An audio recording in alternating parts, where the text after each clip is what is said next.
You are looking at Colombia's prominent judicial building, the Palace of Justice. On any ordinary day, this is where Colombia's top judges work and the country's biggest legal battles are fought. But today, November 6th, 1985, it becomes a shocking battlefield, with tanks rolling in, explosions rocking the building, and relentless exchanges of gunfire.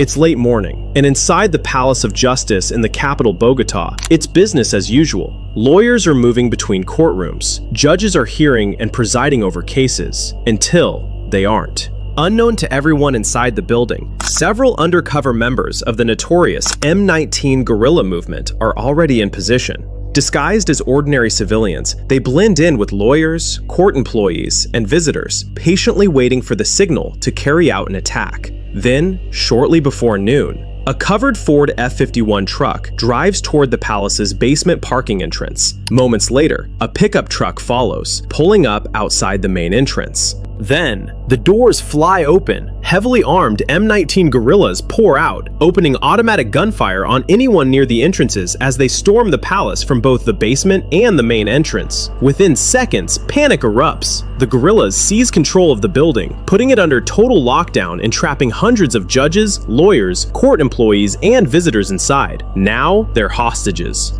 Without wasting any time, the M-19 announces an outrageous demand. They want President Belisario Betancourt brought before them to stand trial for what they call his betrayal of the peace process. You see, M-19 and President Betancourt had a bit of history. Back in the early 80s, Colombia was at its worst state. Guerrilla groups were waging war against the government, while drug cartels, led by men like Pablo Escobar, were growing richer, stronger, and more ruthless by the day. Bombings, kidnappings, assassinations, and shootouts had become part of everyday life.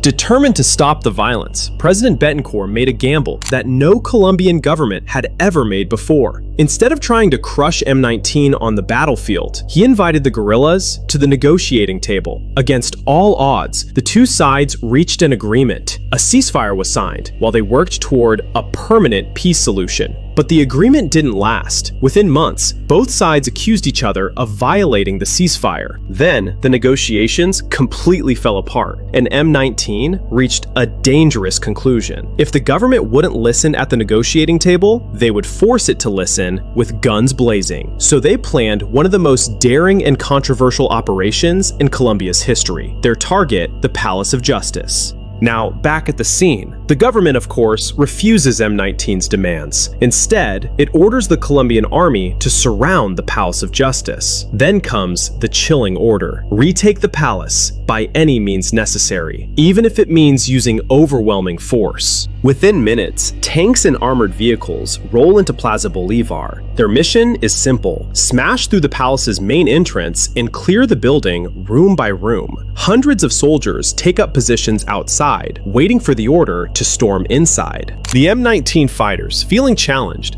open fire from inside the palace, and within moments, the building turns into a war zone. The Colombian military and M-19 guerrillas engage in a brutal exchange of gunfire as soldiers make their way inside the building. Helicopters land troops on the roof, allowing the military to launch the assault from different angles at once. Soldiers fight room by room, floor by floor, as M-19 fighters return fire from courtrooms, hallways, and offices. The fighting grows so intense that a massive fire breaks out. Thick smoke fills the upper floors, trapping judges, lawyers, employees, and hostages inside. Some hide beneath desks, others barricade themselves inside offices, hoping the gunfire will stop. But it doesn't. Several Supreme Court judges manage to call the government, desperately begging for a ceasefire before everyone inside is killed. But it never comes. Instead, the assault continues. For nearly 2 days, the palace echoes with gunfire, explosions, collapsing walls, and flames. When it finally ends, the Palace of Justice is almost completely destroyed. More than 100 people are dead. But the tragedy doesn't end there. Several people are filmed leaving the building alive under military custody. Employees, visitors, even suspected guerrillas. Then, they simply vanish. For decades, families search for answers. Some remain remains are discovered years later, others are never found. To this day, the Palace of Justice siege remains one of the darkest and most controversial chapters in Colombia's history, because although the battle ended in 1985, the search for the full truth still hasn't.